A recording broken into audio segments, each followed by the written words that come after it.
اب فیصلے کے مہینے اور سال آ رہے ہیں، اس لیے اب گناہوں کی طرف واپس جانے کا بالکل وقت نہیں۔ بہت غور سے جملہ سننا، فیصلے کے سال آ رہے ہیں، اب دنیا کی زندگی میں زیادہ وقت باقی نہیں، پوری دنیا کی زندگی میں زیادہ وقت باقی نہیں، اب فیصلے کے دن آ رہے ہیں۔ پہلے جیسا اب زمانہ نہیں ہے، ایک ایک دن جو گزر رہا ہے یہ فیصلے کے دن سے ہمیں قریب کر رہا ہے، اور فیصلے کے دن کی جو سب سے بڑی علامت ہے کہ اب فیصلے کا دن قریب ہے وہ ہے فلسطین کے حالات، کیونکہ اب بہت بڑے بڑے واقعات ہوں گے۔ دجال کی آمد بھی بہت دور نہیں ہے، اور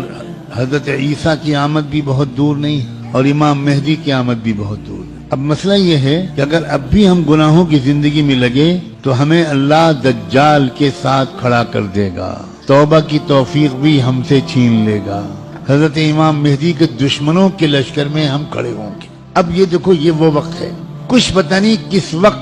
وقت اگلا قدم اٹھ جائے۔ جو نشانیاں اللہ کے رسول نے بتائی تھی آخری فیصلہ کن دور کی، بڑی تیزی کے ساتھ آ رہی۔ اس میں ایک نشانی یہ تھی کہ بہت بھیانک جنگ ہوگی یہودیوں کے درمیان اور اصلی ایمان والوں کے درمیان۔ اس لیے جو کچھ اس وقت غزہ اور فلسطین میں ہو رہا ہے اس سے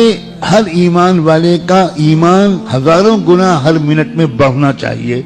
اس لیے کہ وہی ہو رہا ہے جو اللہ کے رسول بتا کر گئے تھے۔ جس وقت وہ آپ بتا رہے تھے اس وقت تو فلسطین میں کوئی مسلمان تھا ہی نہیں، اور آپ یہ بتا رہے ہیں کہ ایک بھیانک جنگ ہوگی، خطرناک جنگ ہوگی، یہودیوں اور ایمان والوں کے مابین ایک خطرناک جنگ ہوگی۔ آپ بتا رہے ہیں کہ ایک علاقہ ہوگا جہاں سچے پکے مومن جان دے رہے ہوں گے اور جان لے رہے ہوں گے، قربانیاں دے رہے ہوں گے، مسجد اقصی کی حفاظت میں نوجوان جوک در جوک شہید ہو رہے ہوں گے، اور اللہ وہاں کے مجاہدوں سے سب سے زیادہ خوش ہوگا، اصلی ایمان والے وہیں پر ہوں گے۔ یہاں تک کہ جب صحابہ نے پوچھا کہ یہ لوگ جن کے بارے میں آپ کہہ رہے ہیں سچے پکے مومن، یہ کہاں ہوں گے؟ آپ نے فرمایا یہ بیت المقدس اور اس کے چاروں طرف ہوں گے، مسجد اقصی اور اس کے چاروں طرف ہوں گے۔ بالکل ٹھیک وہی جو کچھ آپ نے فرمایا تھا اس وقت وہاں ہو رہا ہے۔ ہم لوگ اسی زمانے میں ہیں، آپ اس سے خوش ہوں یا آپ اس سے ناراض ہوں، ہم کو اللہ نے وہی زمانہ عطا فرمایا جس میں ہم اپنی آنکھوں سے اللہ کے رسول کی بات کو سچا پکا ہوتا ہوا دیکھ رہے ہیں۔ تو اس وقت وہاں جو ہو رہا ہے اس سے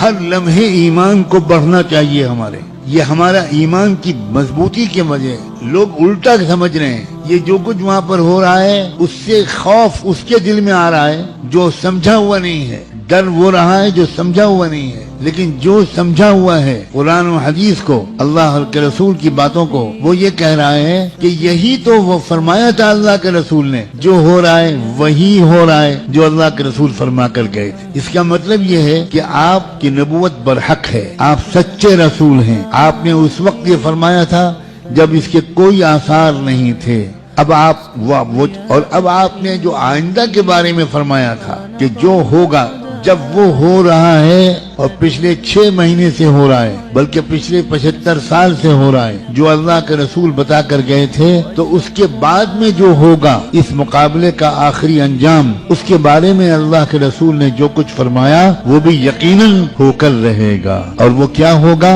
وہ یہ ہوگا کہ اللہ کے کلمے کا بول بالا وہاں سے پھیلنا شروع ہو کر پورے عالم کی ہر کچی پکے گھر میں اللہ کا کلمہ داخل ہوگا، پوری زمین پر انصاف کا نظام قائم ہوگا، اللہ کا حکم چلے گا، باطل ٹوٹے گا، حق کا غلبہ ہوگا، ایمان والوں کو اللہ تعالیٰ عزت، حکومت، اقتدار، طاقت، غلبہ دیں گے، ان کی قربانیوں کے انعام کے طور پر ضرور دیں گے، اور پھر دجال کا قتل ہوگا، دجال سے چھٹکارا ملے گا۔ پوری دنیا میں لا يبقى بیت مدر ولا وبر الا وتدخل فيه کلمۃ الاسلام بعز عزیز او بذل ذلیل۔ اللہ کے رسول کی حدیث کے الفاظ ہیں کہ کوئی کچا پکا گھر یا کوئی خیمہ ایسا نہیں بچے گا جس میں اللہ کا کلمہ داخل نہ ہو جائے، طاقت کے بل پر یا قبول کر کے داخل ہو کر رہے۔